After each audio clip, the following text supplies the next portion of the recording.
महाभारत केवल युद्ध नहीं है, वो आपकी आत्मा और अहंकार के बीच का संघर्ष है। ये जितना जल्दी समझ ले, उतना ही गीता समझने में आसानी रहती है। आपका जीवन भी एक युद्ध है, पर जीत कौन रहा है, उसका निर्णय भी तो आपको ही करना होगा। कितनी कथाएँ सुनते हैं, कितनी वार्ताएँ सुनते हैं, बार-बार महाभारत, बार-बार गीता पढ़ते हैं, देखते हैं, लेकिन हम भी सुधरते तो नहीं। गीता को पढ़ना बंद करो और उसे समझना शुरू करो। जब तक शब्दों में अटके रहोगे, तब तक तुम्हारे लिए कृष्ण सिर्फ एक पात्र ही रहेंगे। लेकिन जिस दिन तुम गीता के श्लोकों के अर्थ में उतरोगे, उसी दिन कृष्ण तुम्हारे भीतर बोलने लगेंगे। महाभारत सिर्फ एक युद्ध नहीं था, वो हर मन के भीतर चलने वाला संघर्ष है। और गीता का पहला श्लोक, वहीं से ये संघर्ष शुरू होता है, भीतर भी और बाहर भी। तो चलिए समझते हैं गीता के पहले श्लोक को। धृतराष्ट्र उवाच धर्मक्षेत्रे कुरुक्षेत्रे समावेता युयुत्सव मामका पांडकाश्चैव किम कुर्वत संजय। इसका अनुवाद है, धृतराष्ट्र बोले, धर्मक्षेत्र कुरुक्षेत्र में युद्ध की, समावेत मतलब इच्छा से इकट्ठे हुए, युयुत्सव मतलब युद्ध की इच्छा से इकट्ठे हुए मेरे पुत्र कौरव और पांडव क्या कर रहे हैं संजय। धर्मक्षेत्र वो जगह, वो मन है जहां हम खुद से भिड़ते हैं। वास्तव में देखा जाए तो पूरी गीता का दार्शनिक अर्थ है जो हमने कभी समझा ही नहीं। गीता में कहे जाने वाली हर एक चीज़, गीता में दिखाई जाने वाली हर एक चीज़ हमारी ही बात करती है। वहाँ जो बताया गया धर्म क्षेत्र है, वो हमारा खुद का मन है, जहाँ पे हमारे भीतर का अर्जुन, जिसे हम आत्मा कह सकते हैं, और दुर्योधन, जिसे अहंकार कह सकते हैं, वो आमने सामने होते हैं। धर्म क्षेत्र कुरुक्षेत्र मतलब कि वही जीवन भूमि जहाँ एक तरफ धर्म की पुकार होती है और दूसरी तरफ कर्म का संघर्ष, और बीच में खड़े होते हैं हम निर्णय के लिए। क्या करना चाहिए, क्या नहीं करना चाहिए, क्या सही है, क्या गलत है। जो सही है वो करने की हिम्मत नहीं है, और जो गलत है उसे आसानी से कर देते हैं, क्योंकि हर कोई वही कर रहा होता है। ऐसे ही निर्णय लेने वाले हम सब वही धर्म क्षेत्र कुरुक्षेत्र में ही हर रोज़ जी रहे होते हैं। ये केवल एक भौगोलिक युद्ध का वर्णन नहीं है, बल्कि एक संकेत है कि महत्वपूर्ण निर्णय हमेशा धर्म क्षेत्र माने कि भीतर की सच्चाई और कुरुक्षेत्र माने कि बाहर के कर्म के बीच में ही लिया जाता है। चलिए अब आगे बढ़ते हैं, समझते हैं धृतराष्ट्र को। धृतराष्ट्र केवल एक व्यक्ति नहीं है। धृतराष्ट्र अपने नाम में ही एक बहुत ही गहरा प्रतीकात्मक अर्थ लिए हुए है। धृत का अर्थ होता है दृढ़तापूर्वक पकड़े रहना, और राष्ट्र का अर्थ होता है राज्य। दार्शनिक दृष्टि से देखें तो धृतराष्ट्र मनुष्य के अहंकार का प्रतीक है, जो निजी इच्छाओं, वस्तुओं और सत्ता को दृढ़ता से पकड़े रहता है, और मोह के कारण जीवन के उस उच्च सत्य कृष्ण को देखने में असमर्थ होता है। धृतराष्ट्र श्री कृष्ण का सम्मान करते थे। वो जानते थे कि श्री कृष्ण धर्म है, आत्मा है, फिर भी उन्होंने कभी दुर्योधन का साथ छोड़कर सत्य का पक्ष नहीं लिया। तो प्रश्न तो ये उठता है कि जब हमें पता होता है कि हम जो कर रहे हैं वो गलत है, फिर भी हम क्यों नहीं रुकते, फिर भी हम क्यों नहीं बदलते। धृतराष्ट्र का अंधापन केवल शारीरिक नहीं था, वह मोह, लालच और मेरा की भावना से उपजा मानसिक अंधापन था। वो जानते थे कि कृष्ण कौन है, वो समझते थे कि धर्म क्या है, वो देखते थे कि उनके पुत्र अधर्म कर रहे हैं, फिर भी वह चुप रहे। क्यों? क्योंकि उनके भीतर भी मोह था। मेरे बेटे, मेरा वंश, मेरा राज्य, और ये सब मेरे कृष्ण के सत्य से भी अधिक महत्वपूर्ण हो गए। लेकिन ये सब जानते हुए भी हम बदलते क्यों नहीं है? धृतराष्ट्र ने कृष्ण को पहचाना, लेकिन उन्हें भीतर से नहीं जिया। हम भी सत्य की बात सुनते हैं, पढ़ते हैं, सराहते हैं, कितनी कथाएं सुनते हैं, कितनी वार्ताएं सुनते हैं, बार बार महाभारत, बार बार गीता पढ़ते हैं, देखते हैं, लेकिन हम भी सुधरते तो नहीं। क्योंकि जब तक हम इन सब के बीच के रहे गहरे अर्थ को नहीं समझेंगे, तब तक हमारे जीवन में ये सिर्फ कहानियाँ ही रहेगी, और तब तक हमारे में कोई परिवर्तन भी नहीं हो सकता। और यही कारण है गीता के गहरे अर्थ को समझने की ज़रूरत। धृतराष्ट्र को भूमि, सत्ता और वंश चलाने की तीव्र इच्छा थी। जैसे हम भी अपने छोटे छोटे स्वार्थ को पकड़ के रखते हैं और फिर सोचते हैं कि ये तो बहुत प्रैक्टिकल है। वो कहते थे कि मैं अपने पुत्रों से प्रेम करता हूँ, लेकिन सच में वह अपने नाम और वंश की निरंतरता से चिपके रहते थे। हम भी अक्सर अपने मोह को कर्तव्य का और प्यार का नाम दे देते हैं।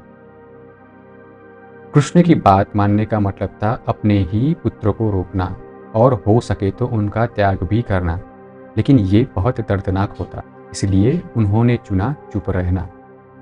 इसीलिए उन्होंने चुना असत्य का साथ, क्योंकि मोह सत्य से प्यारा लगा। यहाँ पे धृतराष्ट्र केवल एक अंधे राजा नहीं है, लेकिन ये प्रतीक है हमारे भीतर बसे धृतराष्ट्र का, जो हमारा ही हिस्सा है, जो सत्य को जानता है पर स्वीकारता नहीं है, जो आत्मा को पूछता है लेकिन बात तो मन की ही मानता है, जो धर्म की बात करता है लेकिन कदम तो अधर्म की ओर ही उठाता है। ये एक बुद्धिमान कायरता का प्रतीक है, जो कृष्ण को सम्मान तो देता है लेकिन दुर्योधन को निर्णय करने देता है। और यही हमारे भीतर हर दिन होता है। महाभारत केवल युद्ध नहीं है, वो आपकी आत्मा और अहंकार के बीच का संघर्ष है। ये जितना जल्दी समझ ले उतना ही गीता समझने में आसानी रहती है। आपका जीवन भी एक युद्ध है, पर जीत कौन रहा है उसका निर्णय भी तो आपको ही करना होगा। चलिए समझते हैं दो पक्षों की बात जिनके बीच ये युद्ध हो रहा था, पांडव और कौरव। हर कोई जानता है कि पांडव 5 थे और कौरव 100, लेकिन कभी सवाल ये पूछा कि पांडव 5 ही क्यों थे और कौरव 100 क्यों थे? माने कि पांडव की संख्या सीमित क्यों थी और कौरव की संख्या असीमित, माने कि बहुत सारी क्यों थी? हर एक पांडव एक धर्मयुक्त और संतुलित व्यक्ति या पुरुष या स्त्री को रिप्रेजेंट करता है। सबसे पहले युधिष्ठिर, जो धर्म, विवेक और नैतिक बुद्धि का प्रतीक है और सही गलत का निर्णय करते हैं। जैसे जब कोई हमें गलत काम के लिए उकसाता है लेकिन अंदर से एक आवाज़ कहती है कि नहीं ये सही नहीं है, वो युधिष्ठिर है। भीम, जो इच्छा शक्ति और जीवन ऊर्जा का प्रतीक है, जो शक्ति, भूख, क्रोध और जुनून का प्रतीक है। अगर उसे धर्म की दिशा में लगाया जाए, धर्म के काम में लगाया जाए तो वो महान काम कर सकता है, वरना विनाश कर सकता है। अर्जुन, अर्जुन केंद्रित बुद्धि और कुशल कर्म का प्रतीक है, और इसी केंद्रित बुद्धि और कर्म कुशलता के कारण कृष्ण ने अर्जुन के सारथी बनने का निर्णय किया था। अर्जुन का विचार वह केंद्र है जो लक्ष्य पर टिके रहना सिखाता है। नकुल हृदय की सुंदरता और आत्मसम्मान का प्रतीक है। वह हमें सच्चे प्रेम, सौंदर्य और शुद्ध भावनाओं से जोड़ता है। जब आप किसी की मदद कर रहे होते हो बिना दिखावे के, तो वहाँ आपका नकुल जागरूक है, ऐसा कहा जा सकता है। और सबसे आखिरी सहदेव, जो ज़्यादातर मौन रहना ही पसंद करता है। वो चेतना का प्रतीक है जो सब कुछ जानती है लेकिन दिखावा नहीं करती। वह हमारे भीतर का वो भाग है जो गहराई से सिर्फ देखता है। जैसे जब आप किसी की पीड़ा को बिना बोले समझ लेते हैं और बस पास जाके बैठ जाते हैं, तो वो सहदेव है। इन पांचों के मेल से ही एक पूर्ण मनुष्य बनता है, जो जीवन के कुरुक्षेत्र में सही निर्णय ले सकता है। अब चले बढ़ते हैं कौरव पक्ष की ओर। कहा जाता है कि कौरव 100 की संख्या में थे। मेरे ख्याल से तो 100 से ज़्यादा ही होंगे, क्योंकि हमारे मन में लालच, ईर्ष्या, क्रोध, मोह, घमंड, चिंता, तुलना, असंतोष, दिखावा जैसी कई नकारात्मक प्रवृत्तियाँ होती है। एक को हटाओ तो दूसरा आ जाती है, और ये सब कौरव का ही प्रतीक है। जब कोई आपके बारे में अच्छी बात करता है और आप शक करते हो, तो वो एक कौरव है।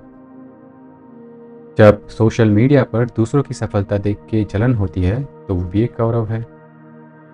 जब आप जानते हो कि झूठ बोलना गलत है लेकिन निजी लाभ के लिए आप झूठ बोलते हो, तो वो भी कौरव है। और आखिर में बात करेंगे संजय की, जिसे धृतराष्ट्र चिंतित होकर प्रश्न पूछते हैं। संजय एक शुद्ध और निष्पक्ष अवलोकन का प्रतीक है। संजय वही है जो कुरुक्षेत्र मैदान में हो रहे युद्ध का लाइव टेलीकास्ट धृतराष्ट्र को दे रहे थे। संजय शब्द का अर्थ है जिसने स्वयं को पूरी तरह से जीत लिया।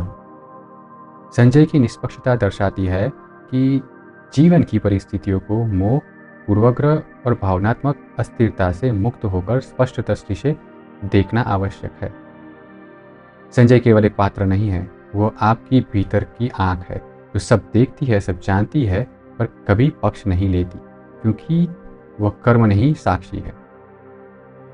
जब आप जीवन में किसी भी परिस्थिति को न क्रोध से, न भय से, न मोह से, बल्कि स्पष्ट, शांत और सजाग दृष्टि से देखते हैं, तो कह सकते हैं कि आप संजय हो। जिस श्लोक को तुम अब तक एक साधारण वाक्य मानते आए, जिस पर कभी गंभीरता से ठहरे नहीं, वो श्लोक कोई साधारण श्लोक नहीं है। साधारण हो तुम, जिसने उसके अर्थ को देखा ही नहीं, सिर्फ शब्दों को रट लिया। गीता को पढ़ना बंद करो और उसे समझना शुरू करो। जब तक शब्दों में अटके रहोगे, तब तक तुम्हारे लिए कृष्ण सिर्फ एक पात्र ही रहेंगे। लेकिन जिस दिन तुम गीता के श्लोकों के अर्थ में उतरोगे, उसी दिन कृष्ण तुम्हारे भीतर बोलने लगेंगे।